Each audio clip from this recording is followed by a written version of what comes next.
Tarantado ka? Ha? Sir! Binuntis mo yung anak ko? Ha? Bakit? Sa tingin mo, pag binuntis mo yun, ha? Makukuha mo yung kayamanan namin? Sir, wala naman po akong intensyon na masama sa anak ninyo eh. Nagmamahalan po kami, sir. Nagmamahalan, ha? Sa tingin mo ba hindi ko alam kung ano yung intention mo? Ha? Galing mo rin eh, no? Dinaan mo pa sa anak ko? Para ano? Babahagi ka na kayamanan namin? Gago ko eh! Ah! Tama na yan!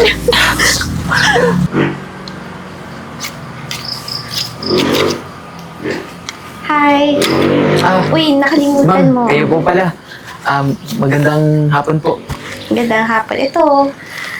Maraming salamat po. Naambon nga po pala. Tapos, ito din. Alam kong kanina ka pang, Salamat po ito din. Quiz ka din. Yan, sige.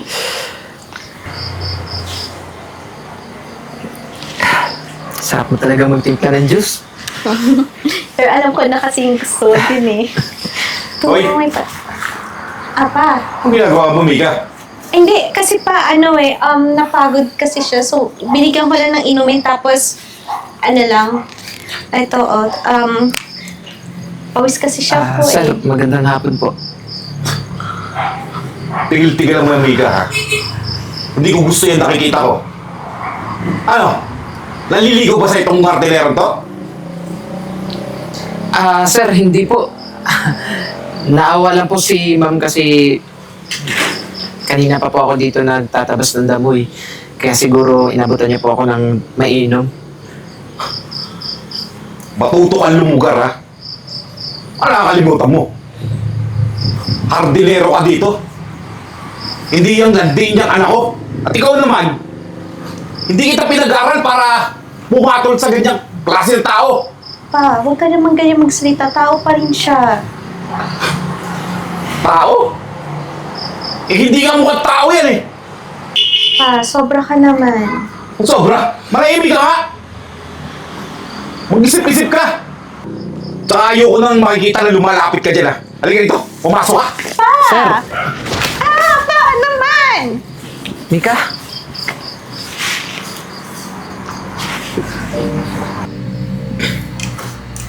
Saan si Marimar? Asan yung pagkain? Gutom na ako eh. Oh, Pa, sobra ka kanina. sobra. Ano sobra doon, ha? Mag-isip ka nga. Papatulan mo yan? Hindi naman sa ganun pa. Kaso tao pa rin naman siya eh. Subukan mo lang. Hindi mo alam kung anong kaya kong gawin sa kanya. Tsaka kalibutan mo na nga yan. Nasarap ka ng pagkain. Ano?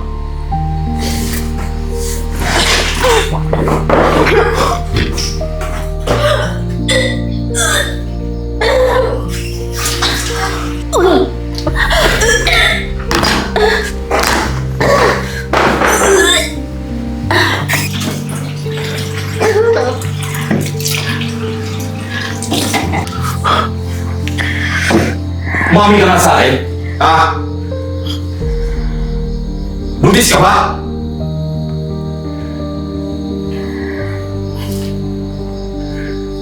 Ano? Opo, Papa. Alam mo, taka mo! Huwag mo sabihin sa akin na yung hardinero na yun ang ama niyan.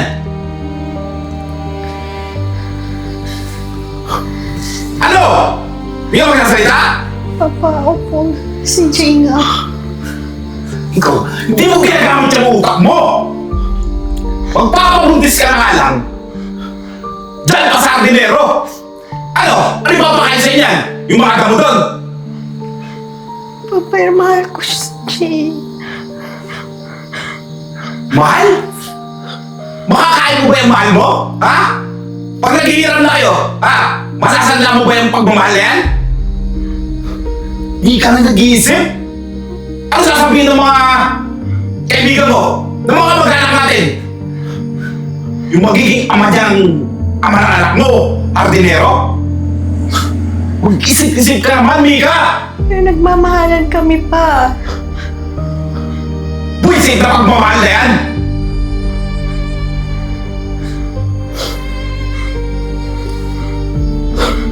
Ayoko na parang yan! Hindi mo matatanggap na isang hardinero lang magiging ama dyan! Ayusin mo yan! Sige! Ayaw mo tanggapin, magpapakamatay ako!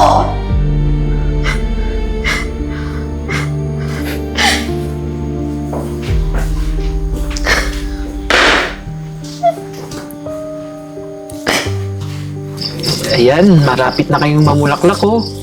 Ganda-ganda pa naman ang bulaklak pag sumibol na kayo. Tarantado ka? Sir! Binuntis mo yung anak ko? Ha? Bakit? Sa tingin mo, pag binuntis mo yun? Ha? Makukuha mo yung kayamanan namin? Sir, wala naman po akong intensyon na masama sa anak ninyo eh. Nagmamahalan po kami, sir. Nagmamahalan, ha? Sa tingin mo ba hindi ko alam kung ano yung intention mo? Ha? Galing mo rin eh, no? Dinaan mo pa sa anak ko? Para ano? Babahagi yung kalakayamanan namin? Gago ka eh! Ah! Tama na yan! Jay, tama na yan! Sir, totoo po yung intensyon ko sa anak ninyo. Alam ko naman po na mahirap lang ako eh. Pero kaya ko po panindigan yung magiging anak namin, sir. Mahal ko po yung anak ninyo. Lumayas ka na! Pa! Malis ka na dito! Pa!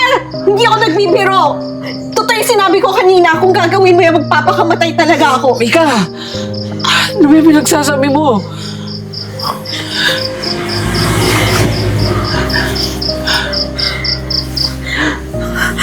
Ano, okay ka lang ba? Saan yung masakit? Ayos lang ako, Mika. Ano yung sinasabi ng papa mo na buntis ka? Oo, buntis ako. Magkakaanak na tayo?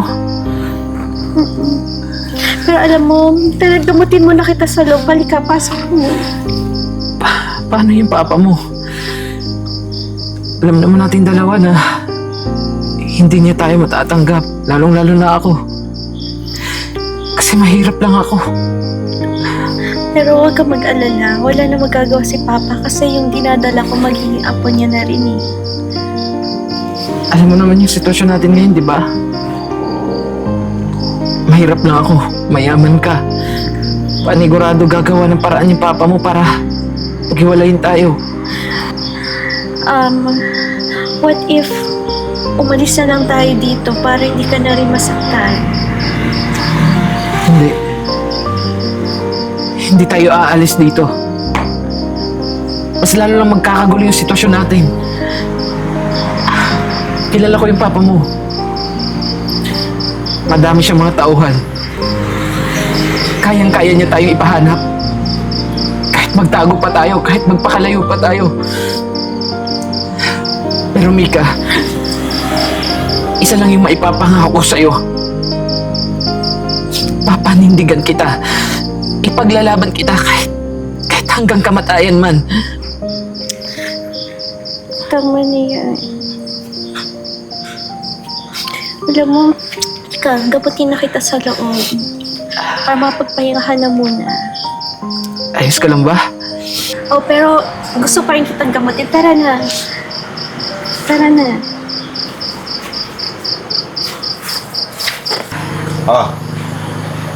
Sige. Basta siguraduhin nyo lang, nakikita tayo dyan. Walang problema. Dalhin nyo lang sa opisina yung mga dokumento at ang bahala dyan. Dali lang tawagan ulit kita.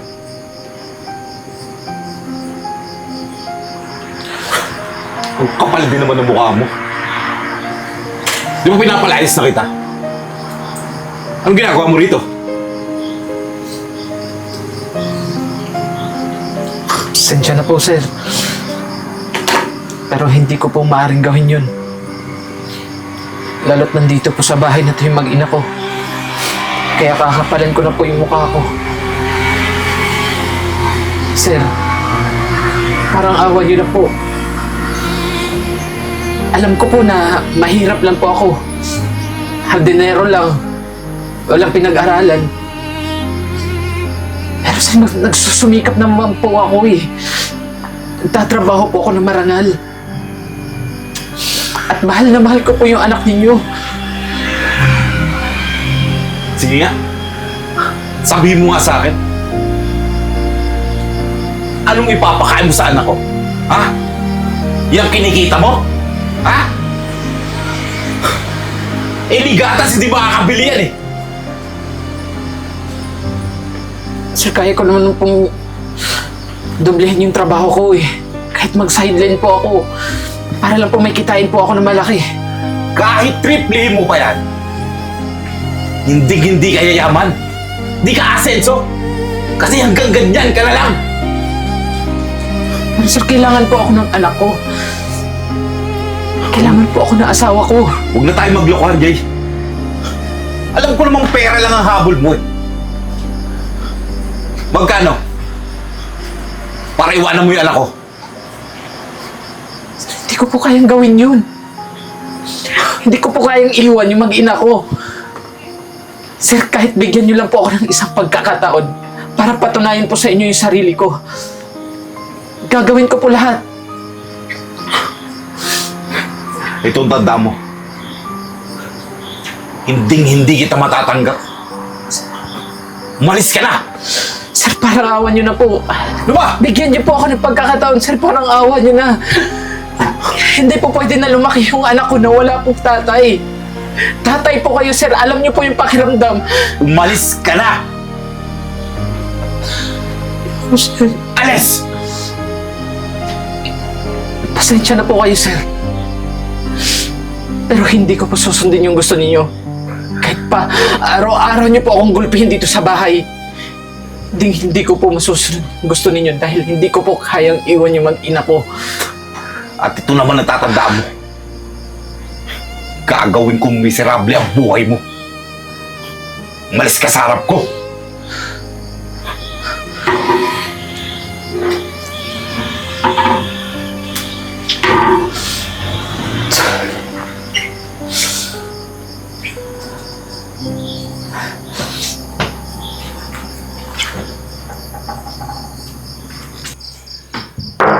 Pare Marlon! Pare Marlon! Pasok, pre! Oh! Buti naman, napasyal ka rito, pare. Malamang. Asa na yung napag-usapan natin? Yung utang mo sa akin 10 milyon. Mukhang tinatakasan mo ako eh. Hindi naman, pre. Oo ba? Alam ko naman ang obligasyon ko. Pwede mo akong bigyan ng palugit. Ayun na naman tayo eh. Mag-iisang taon na yung utang mo sa akin. Hanggang ngayon, di niya pa rin palusot mo? Babayaran man kita, pre. Hinihintay ko lang na makasal yung anak ko dun sa anak nung business partner ko. Para mabayaran na kita. Sige pare, bibigyan kita ng 2 linggo. Pag di ka nakapagbayad, alam mo na mangyayari sa'yo. Idadamay ko rin pati anak mo. Ano naman ganyan, pre?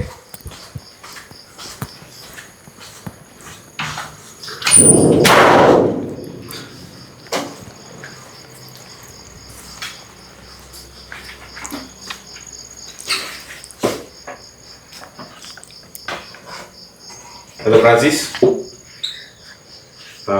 Pwede ba magkita tayo? Sige. Pa!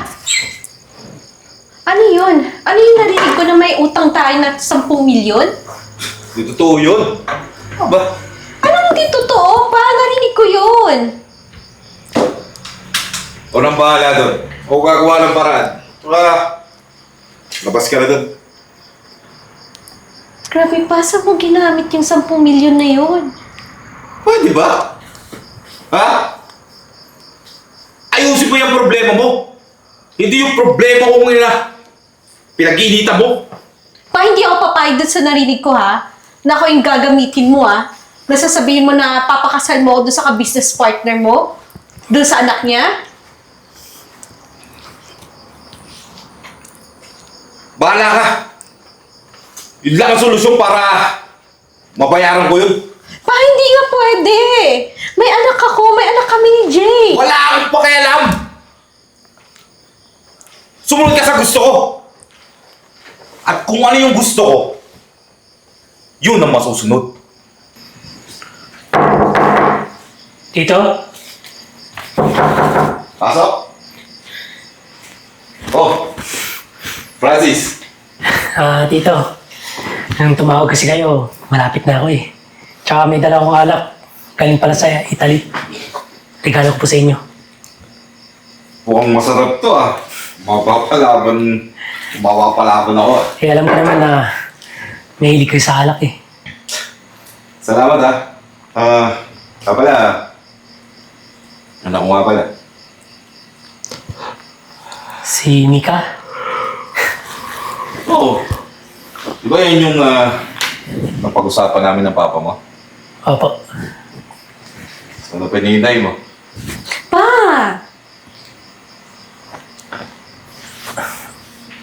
Alam mo, Mika, nung bata pa tayo, alam mo naman na may pagtingin na rin ako sa'yo eh. Tsaka alam naman ng papa mo eh. Ano ba nga hanapin mo dito kay Francis? Mayaman, may pinag-aralan. Hindi ka tulad nung pipiliin mo, yung hardinero. Anong buhay may ibigay sa'yo nun? Pa, Percy, mahal ko. Ang pagmamahal, napapag-aralan. Bakit pa? Sinabi mo ba sa kanya yung tungkol sa akin? Alam mo ba yon? Anong tungkol sa'yo? Buntis ako. Ano? Oo, buntis ako. Teka lang dito. Paano mo ito ipapaliwanag kay Papa? Ang ginagawa mo, ha? Bakit pa? Totoo naman ah.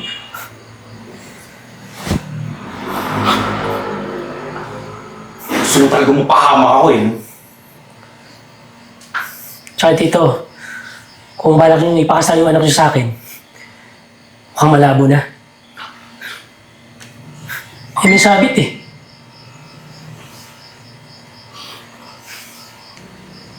Ako nagbibiro lang yung anak ko. Di totoo yan.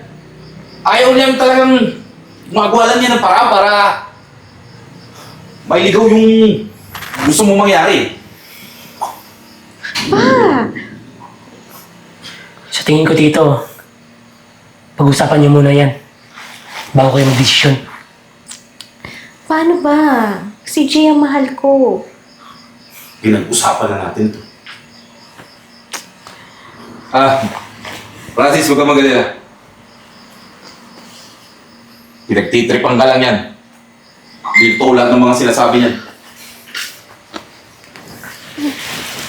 Ginagawa mo rito. Jay, Ano tong narinig ko, sir? Teka lang, Ipapakasal niyo yung asawa ko sa iba? Jay? Francis? Nagkakilala kayo? Teka lang. Nagugulat ako. Kilala mo to? Oo, tito. Sa katunayan nga, sila yung pinakamayaman sa pagadian. Ano? Anong ginagawa mo dito, Francis? Huwag mo sabihin ikaw yung ipapakasal kay Mika? Ano to? Alam mo ba to? Hindi, Jay. Hindi ko rin nga alam na buntis pa si Mika. Yung papa niya ang desisyon dito. Tsaka tito, Siguro, hindi naman tutupad yung kahilingan mo. Na ipakasal ako sa anak mo. Dahil ayaw ko masira yung tiwala ni Jay. Dahil may investment din ako sa kanya. Kung sa tingin niyo mahirap siya, nagkakamali kayo. Mas mayaman pa yan sa akin.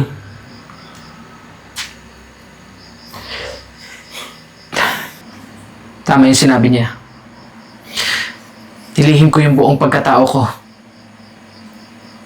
Nagpanggap akong mahirap. Kasi ang gusto ko mapalapit ako sa'yo, Mika. Dahil ang totoo niyan, mayaman ako. Marami akong mga ari-arian, marami akong mga negosyo. Yan si Francis. Business partner ko yan. Alam niya, tama lang din yung ginawa ko. Kasi nakita ko kung gaano po kayo kasama, sir. Nagawa niyong ipagkalulo yung sarili niyong anak para lang sa pera? Para pambayad sa utang? Anong klaseng ama kayo? Hindi sa ganun yun, Jay. Siyempre, ama ako. Gusto ko lang namang mapabuti yung anak ko. Mayaman ka naman pala eh. So, paig na ako sa relasyon niya. Basta ba, tutulungan mo ako dun sa pagkakautang ko eh.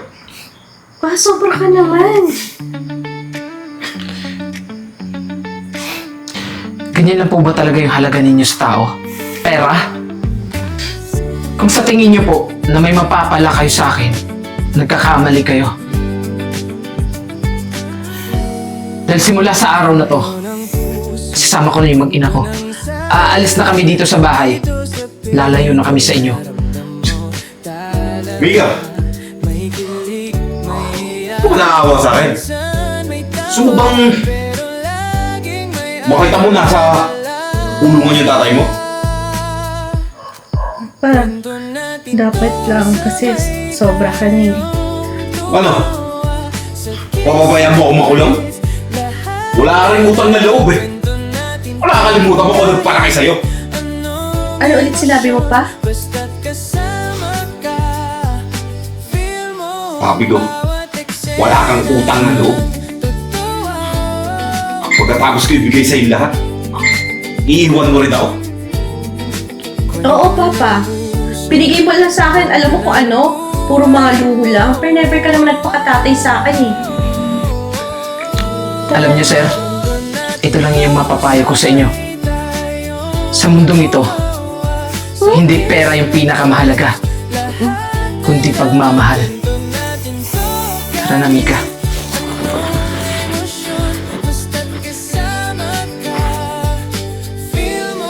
Paano yan, Tito? Lahat ng nalaman ko dito, makakarating to kay Papa.